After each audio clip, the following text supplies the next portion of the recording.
Most people in the world do not understand how evil this party is. It amazes me. It constantly amazes me that people do not understand the nature of this system. It's entirely possible that the Chinese Communist Party, and again, we don't know this for certain, but it's entirely possible based on their strategy, that the way China reacted to the virus was by saying, well, China's not going to be the only place that's going to be sick from this virus, and therefore they facilitated the spread. They let people travel, and that's what we're seeing right now. Why is it so important to understand the true origins of Wuhan coronavirus, or CCP virus, and any connection to biolabs in Wuhan? Is the United States and the Chinese Communist Party engaged in a new Cold War? How is the Chinese regime a more sophisticated adversary than the Soviet Union? And how has the world fundamentally failed to understand the true nature of the Chinese Communist regime? In this episode, we sit down with Bill Gertz, a national security correspondent for the Washington Times and author of Deceiving the Sky, Inside Communist China's Drive for Global Supremacy. This is American Thought Leaders, and I'm Jan Jekielek. Bill Gertz, such a pleasure to have you back on American Thought Leaders. Great to be here. Thanks for having me. So, Bill, I always like to say this whenever we speak. You know, you've been very clear on the China and the Chinese Communist Party for at least 20 years.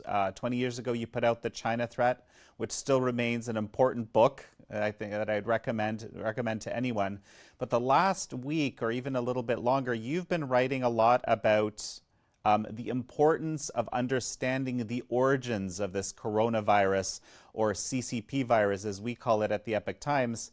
Of course, as you know, we've also been very interested in this question. Tell me, what is it that you've found?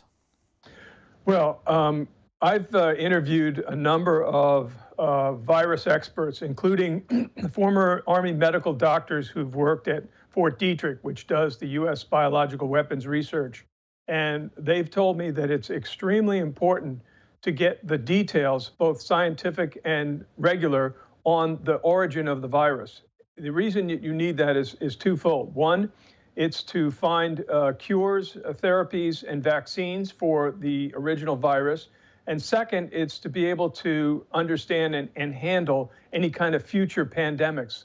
Again, this is the second time this CCP virus, as you say, is the second time China has caused a pandemic. Some say the third time, but at least the second time, based on the SARS virus. Again, this is called SARS-2 in techno-speak. And again, it's very, very important. The Chinese have not cooperated. And at the same time, their propaganda organs are calling for U.S. and international cooperation. They're in full cover-up mode. Well, so this is kind of this bizarre reality, and I think this speaks to some of the work actually you've done, and certainly we've done as well at the Epoch Times. On one hand, you have the Chinese Communist Party saying everyone needs to cooperate. Why aren't you cooperating? And on the other hand, we have this new headline, right, that I was just looking at today about suppression of research related to origins of the virus in China. I mean, it's like the opposite of cooperation. What's happening? It's clear to me that, again, the Chinese are in full disinformation and cover-up mode. That is the Communist Party of China.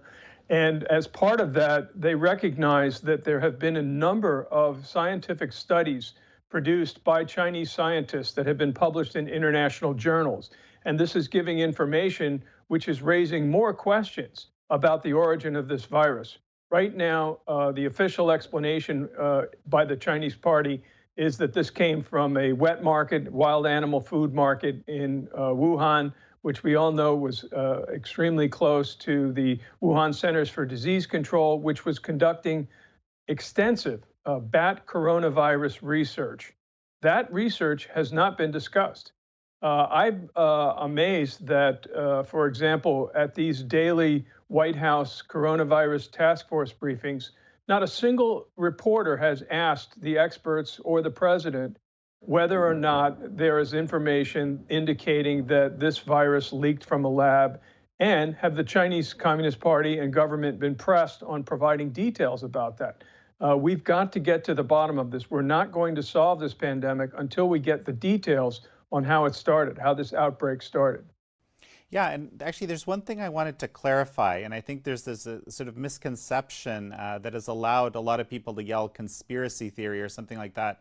Lab origin doesn't equal that it was engineered, and that doesn't equal that it was a bioweapon or something like that. Can you speak to that a little bit? Absolutely. I will start out by pointing out that on January 26th, I was one of the first reporters to write with the headline, "Coronavirus may have originated in Chinese lab." And I quoted an Israeli retired Israeli military intelligence expert, doctor, who had studied the Chinese biological weapons program. And this article said that the idea that it escaped from a lab, that it was under research, was very plausible. There was an immediate reaction from both the Chinese government denounced it. They sent a letter to the editor accusing us of spreading a quote, conspiracy theory. And several supposed fact-checking news outlets like USA Today and Snopes also criticized the article and called it false information. There was nothing false in that article. In fact, in that article, I talked about how the Chinese internet was rife with rumors from the Chinese authorities spreading the idea that this virus was actually started by the US CIA. And I predicted accurately what has actually played out now. Again, I was pointing out nobody knows the origin, but as the FBI would say, this is a clue. We have a laboratory that has conducted extensive bat coronavirus research. We have a market where the outbreak supposedly occurred. We have the Chinese going into that market and completely erasing all information about the animals at that market. And we have the Chinese Communist Party preventing the arrival in China of US and international experts for a period of about 2 weeks after the outbreak occurred. All of this suggests to me that there is a much bigger story about the origin of the virus and that it clearly is related to some type of research that was being conducted. And the reason that we're seeing, again, this conflated notion that it was being biologically engineered and escaped from a lab is clearly a straw man argument that doesn't look at it. Now, I wrote in my Washington Times column recently that this view is changing, that even the Nature Medicine and the top virus experts in the US have reevaluated that. And they're now saying that it's clear China has conducted extensive research in unsecure labs like the one at the Wuhan CDC, as well as there have been escapes of virus from Chinese labs. And therefore, these scientists have concluded we have to examine the possibility. Now, their main argument is that this was a natural jump, and I think that's a reflection of a certain political bias in the US scientific community. Some experts have compared it to what happened to the nuclear engineering field after the Fukushima reactor disaster in Japan. The engineers came under harsh criticism. And I think the biotechnical community in the US is trying to avoid that kind of a meltdown of their own credibility. They'd rather say that it was the result of some poor peasant mishandling some wild animal meat at a market rather than the escape from a scientific laboratory. Right, and I mean the thing is, they were collecting numerous of these, even bad coronaviruses. There's even evidence that some of them actually could infect humans. It could have been just one of these in the collection that had gotten out that was being researched or whatnot. I mean, the thing is, we just don't know. And there needs to be a major international pressure on China to say what it knows. Otherwise, again, we're not going to get to the bottom of this pandemic. Bill, you mentioned that this is a cover-up. I think most people realize that there's a cover-up right now around the world. But could you lay out the range of how this cover-up exists? It's not just in one area, it's in multiple areas from what we're seeing. Can you lay that out for us? Sure. I would say that this is a cover-up of information of strategic importance. And why do I say that? Because you have to understand Chinese strategy to understand really what's taking place now in terms of how the CCP in particular is responding to this crisis. The Chinese strategy has been outlined by Xi Jinping as the so-called China Dream. It's actually the China nightmare, and that nightmare is that the Communist Party of China becomes the dominant force politically, economically, financially, in every way. And the key part of that strategy is for China to achieve this Xi Jinping nightmare around the world, they have to go after the United States.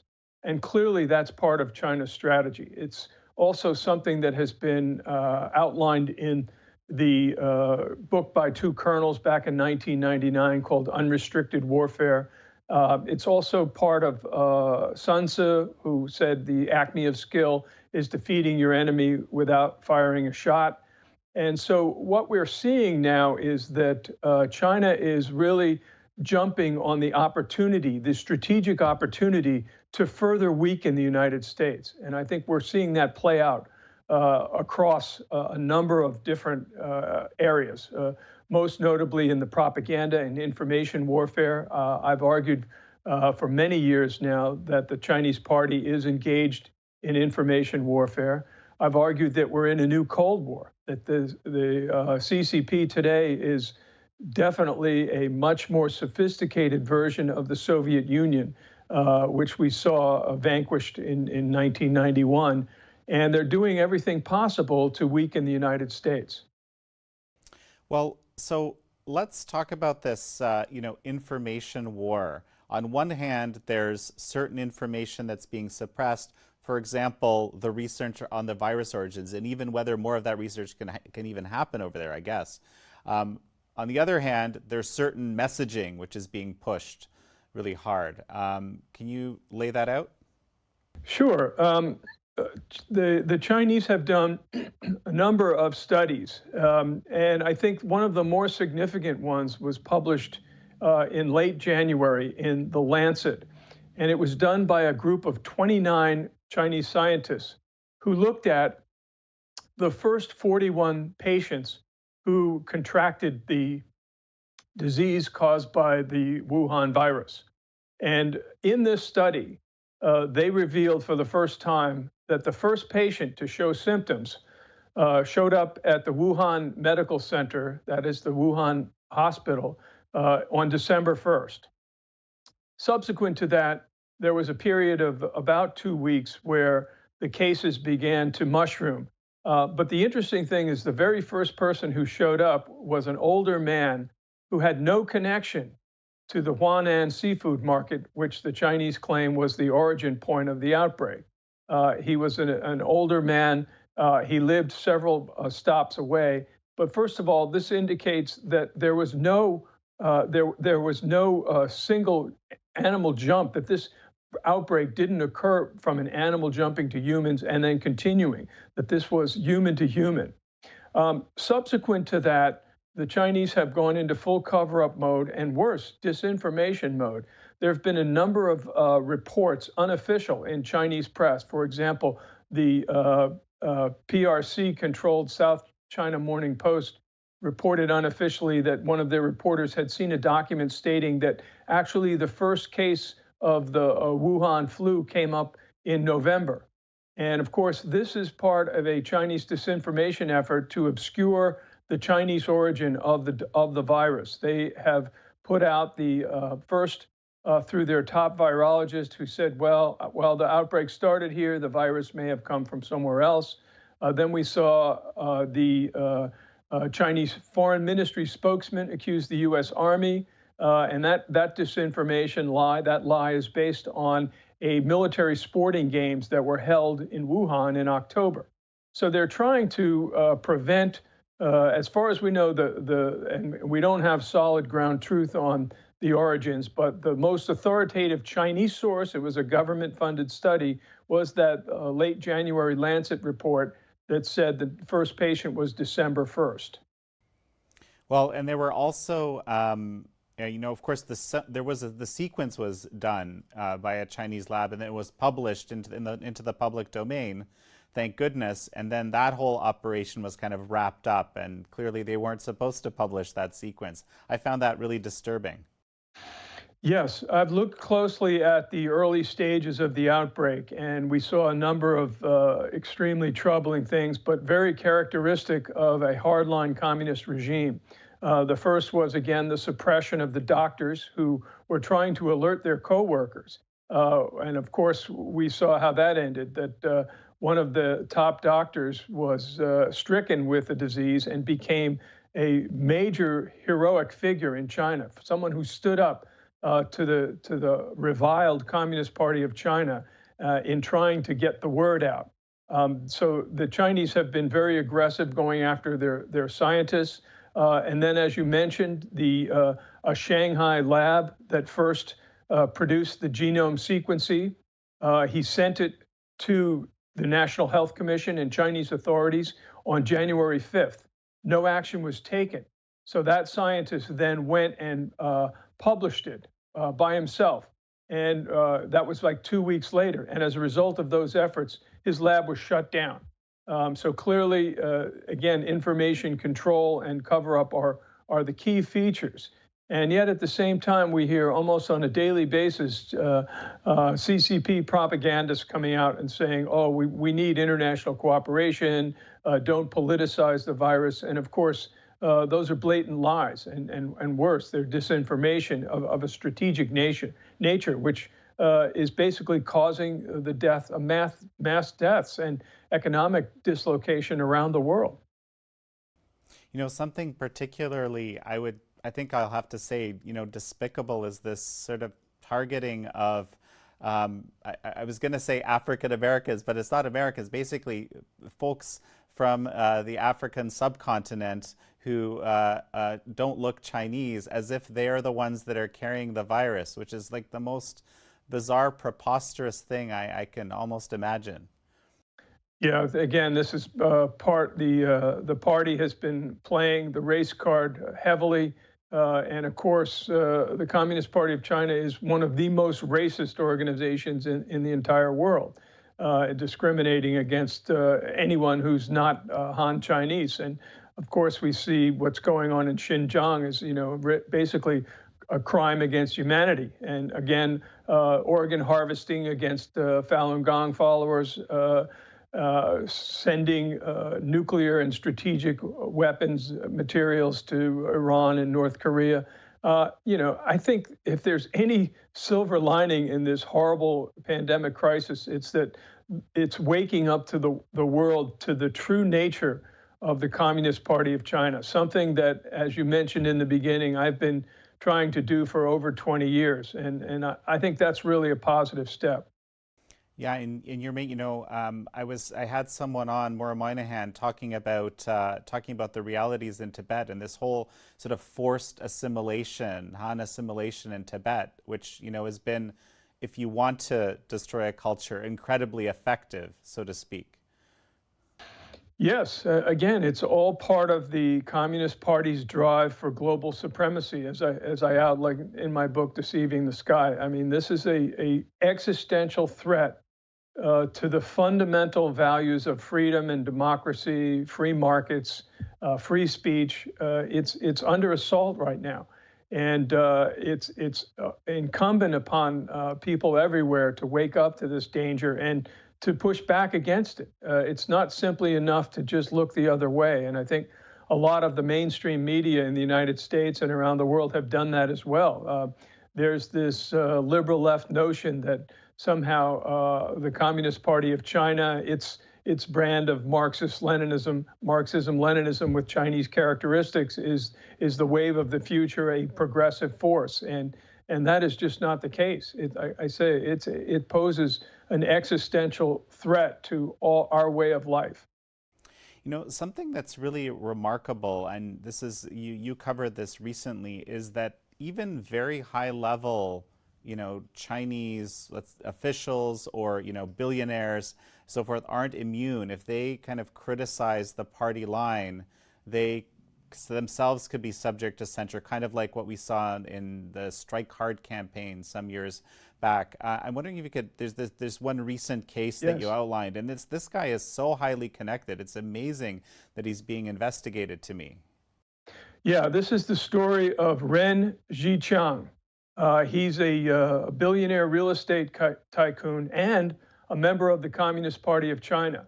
I've been following him since 2016. In fact, in my book, Deceiving the Sky, I was planning to have a section on him because it represents a significant rift among the senior leadership of the CCP, but it got cut from the story, from the book, just for space. But recently, Ren was detained by authorities.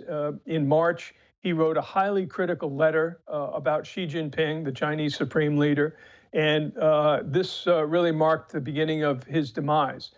Back in 2016, he did a similar thing. Again, this is not a dissident by any means. This is a party member, and he back then said that unless there was a free and open press, that the party would become a tyrannical regime, and which is again playing out. Back in 2016, they silenced Ren by cutting off his WeChat account, his social media account, which had, I think, somewhere in the neighborhood of 33 million followers. So he was very popular.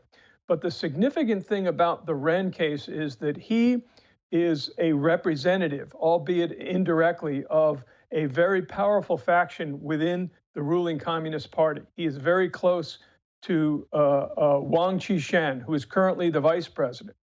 Back in 2016, when Ren was battling Xi in public until he was silenced, a very interesting thing happened. The Communist Party Disciplinary Commission, which Wang headed, issued a statement in support of Ren. It was a very unusual move. But what it signaled to many people in China and elsewhere around the world, that this guy was somebody to watch, because he was not just a Donald Trump of China, as he was called at one point, but he represents a real significance. So his detention and the announcement that he had conducted illegal activities is an indication that he's got a one-way ticket to the Chinese gulag, and will be making sneakers over there for Nike pretty soon. And what it says is that Xi Jinping and Wang Qishan, the vice president and president, all is not well inside of Zhongnan High, as the leadership compound is known. Well, so, and we've been hearing this, I think Kyle Bass was saying recently that some of his sources are saying there's this increased infighting and questions about Xi Jinping's leadership. What are you seeing? We're hearing similar things. What are you seeing? I don't know. Again, the experts that I talk to and the officials that I talk to, they don't think that Xi Jinping's leadership is threatened. That said, the party in China and Xi as the leader of that party are under an enormous and growing pressure, not just within China, but from around the world. Xi Jinping is becoming increasingly unpopular. Things have been showing up on the social media, indicating, coming from within the party, saying it's time for a change, it's time for Xi Jinping to step down. So the problem is the U.S. does not have good intelligence on what's going on inside China. And so it's very opaque. We don't have the sources inside Zhongnan High that we need. And as I outlined in my book, back in 2010, we lost over 24 recruited agents. The Chinese basically wiped out the CIA's agent network inside China. It's been 10 years.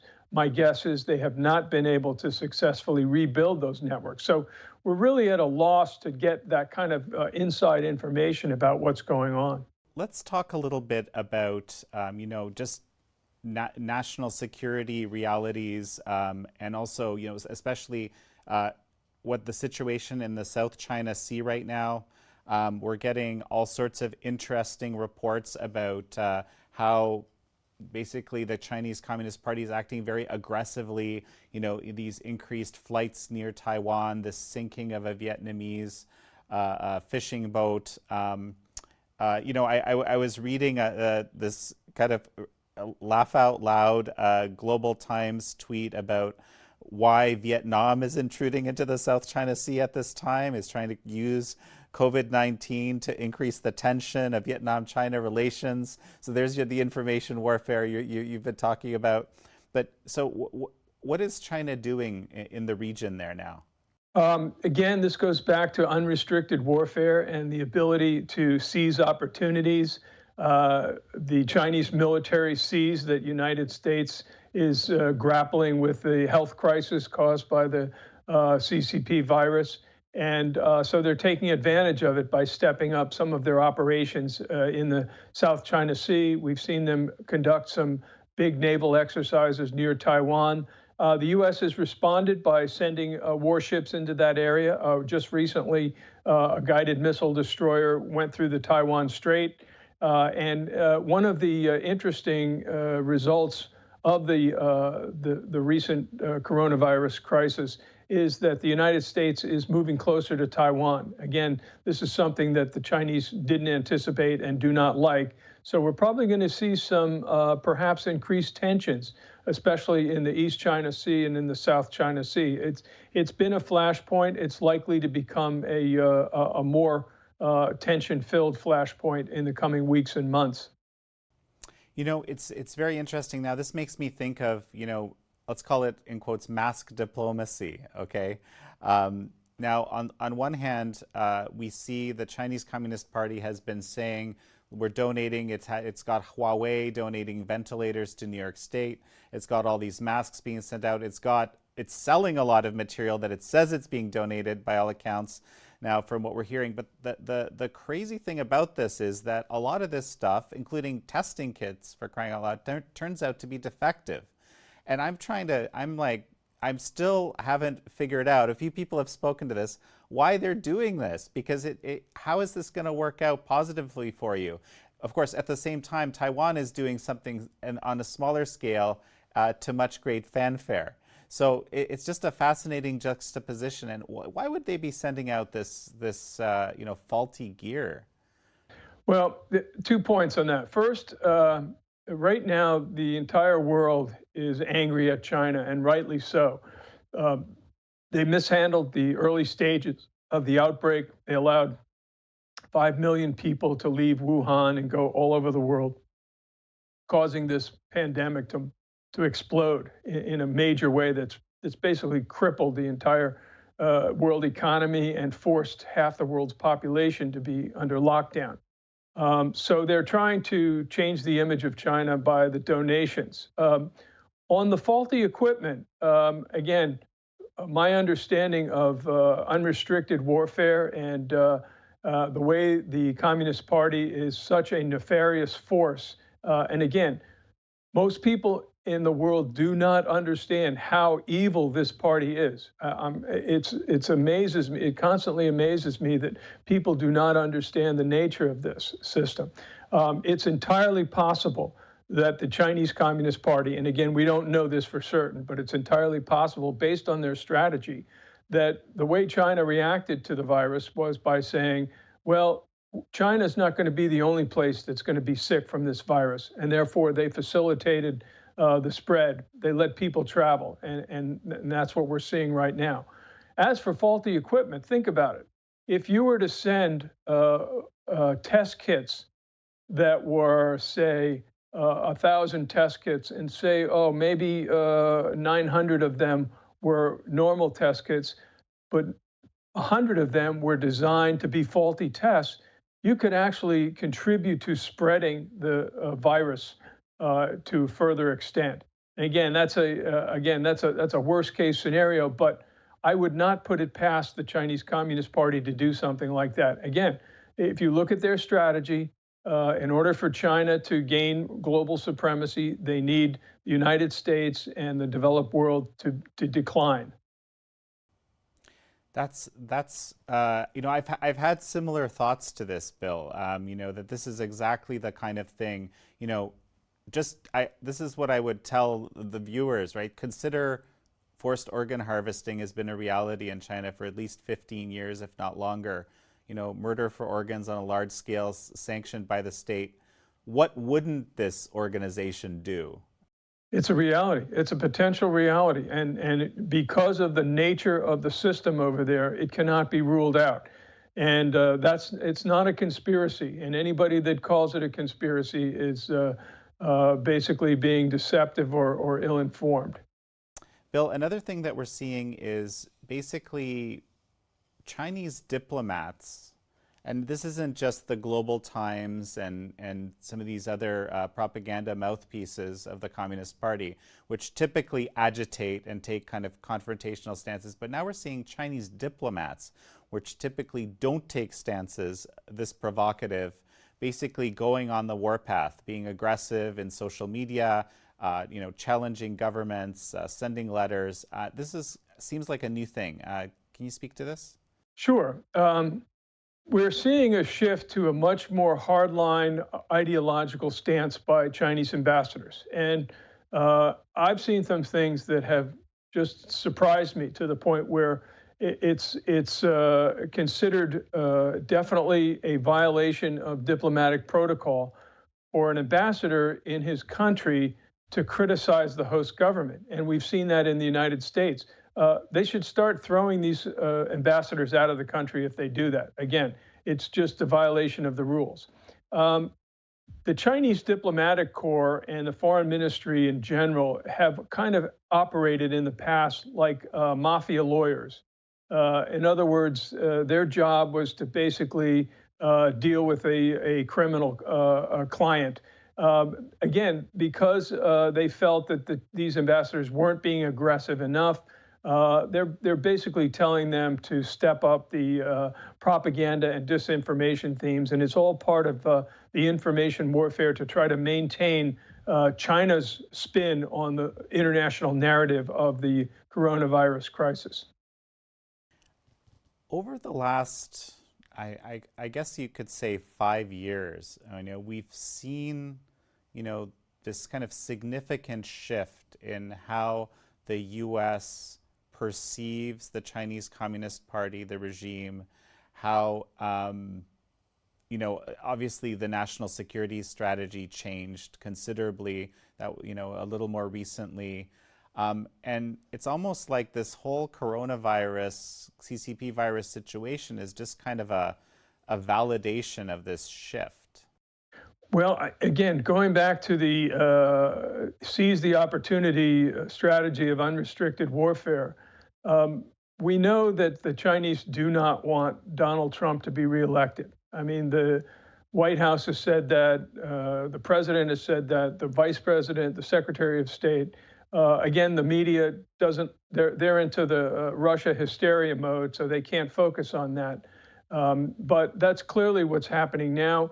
We're seeing China take the opportunity to try to weaken and undermine Trump. The other thing, they did a big trade deal, which was definitely unfavorable to China. China is going to have to buy $250 billion worth of American products. President is trying to salvage that by kind of pulling his punches in public in talking about the CCP. And in fact, the trade deal, a lot of people think that it is going to be toast, and that the fact that they're going to try to get another phase of that deal is very difficult now that we've been plunged into a global recession. So I think the Chinese now are working behind the scenes and through their information operations to try to further weaken the president. They know that he's a tough customer, and they would much rather deal with a feckless Joe Biden as president than a Donald Trump, who has pressed the Chinese harder than any U.S. administration in the past 35 years.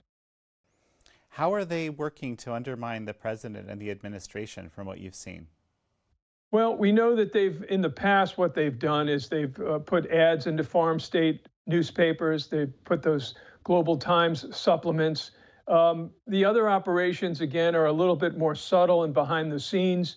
Who knows exactly what kind of support they're giving to the Democratic Party. The U.S. government has not disclosed any more details in recent months, but I recall what the vice president has said, that based on the information he's seen from intelligence sources, it's clear that the Chinese want another president other than Donald Trump.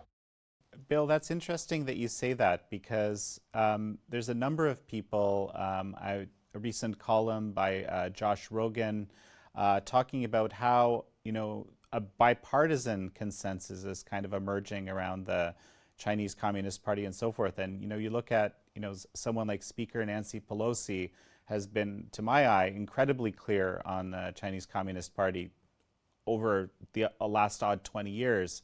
And I think Chuck Schumer to some extent as well, as the leadership on the Democratic side. What are you seeing? It is true that there is an emerging bipartisan consensus on the China threat.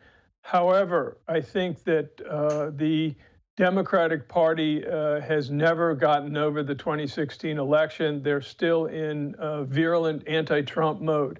In other words, they recognize China as a major strategic threat, but their goal is to regain power through the Congress and through the executive branch. And so they're really pinning all of their efforts on discrediting Donald Trump as president. I think we saw that in the New York Times recently, which went after the president and tried to say that he didn't act fast enough. Again, it was a really, you could tell that there was a lack of serious criticism, but it was based on more the emotion of how much the Democratic Party and the liberal news media disliked Donald Trump. I think the president has done a very good job. I think he's done things like regional and local lockdowns that are against his nature, and I think that he wants very much to get the country back to work, and I think that we will do that very soon. Again, there's going to be big political debate about how soon to lift controls and how soon to get back to work, but clearly, I don't think the virus has been as deadly as it was initially predicted. Now, it is a devastating disease, and it has caused many, many deaths, and we have to recognize that. But we also have to recognize that we have a country that needs to get back on its feet, that it's been knocked down, and it's time to get back up. So in this vein, this lack of information out of China and disinformation out of China, courtesy of the Chinese Communist Party, it probably affected the decision-making here on the ground. Do you have a sense of this? It's hard to tell. Whenever the Secretary of State has been pressed on why we haven't been tougher on China and the CCP, his answer has been, now is not the time, but he's made it very clear that there will be a reckoning. So, and several other officials have also said that. I think the president has kind of hinted that way as well. It is, I think it's time that we do it now, that we don't wait, that we can do two things at once. One is to deal with the health crisis, and secondly, deal with the Communist Party of China, which caused it. And again, there's this kind of a knee-jerk reaction to go easy on the Chinese Communist Party. And that's been our policy for the last 35 years with devastating results. As I've pointed out in my book, we did a 35-year gamble. And the gamble was, let's be nice to the Chinese Communist Party and its government. Let's look the other way on their human rights abuses. Let's not press them or sanction them for selling weapons of mass destruction, missiles and nuclear goods to rogue states around the world. And the idea was that this would somehow create a moderated Communist Party. It's been an utter failure. And it's time now to tell the many China hands in the U.S. foreign policy community that they were wrong, and that it's time that they recognize they were wrong, that to stop worrying about whether they'll be denied a visa to travel to China, the way that China controls many of these academics, and that we really need a new policy. And let's start working on a new policy towards China.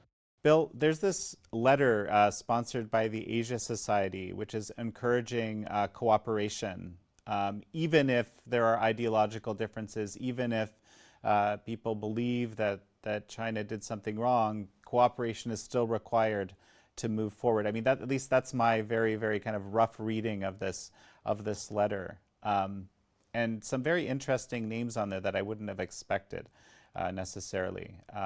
What are your thoughts? Yeah, again, this is the part of the self-delusion on the American China hands community. This notion that whatever China does, it's always incumbent upon the U.S. to seek cooperation. We've tried cooperating with them. They failed to cooperate in a strategic way in dealing with this deadly pandemic.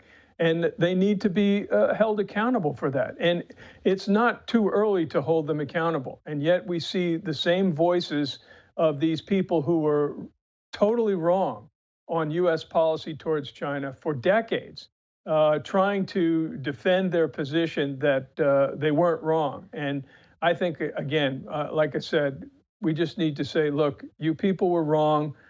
You helped contribute to creating this strategic threat of communist China today, and you need to recognize that you were wrong. Okay, Bill, we're going to finish up in just a moment. Any final thoughts before we do?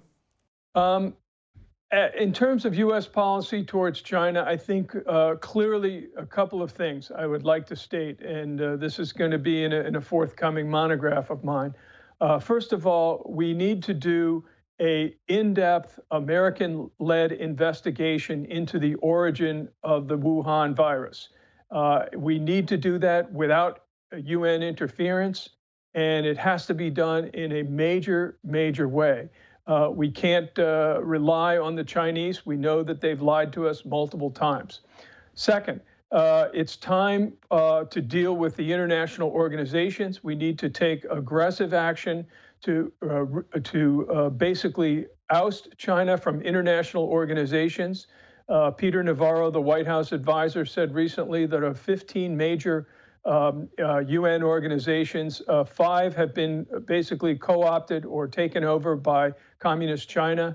We need to expel China from these organizations. And if we're unable to expel China from these organizations, whether it's the UN or other, then we should leave those organizations ourselves and create new international organizations, basically that are untainted and by Chinese and dictatorships like that. And we move to a global democratic and free market alliance of people. Those are the 2 top recommendations that I would say that we need to take. I think it's urgent that we do that. One quick question, given the reluctance of the Chinese Communist Party to allow any independent folks into Wuhan originally, destroying certainly the evidence in the market, plowing it, and this continued evidence that they're really not interested in helping people do the research. How can this deep dive be done that you're suggesting into understanding the origins?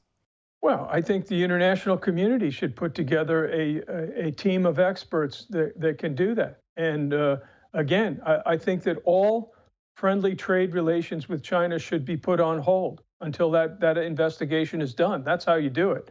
You say, if you want to trade with the world, then you come clean on this investigation. Otherwise, forget it. We're not going to be trading with you. We're not going to have interaction with you. Okay. Bill Gertz, such a pleasure to have you on again. Thanks very much.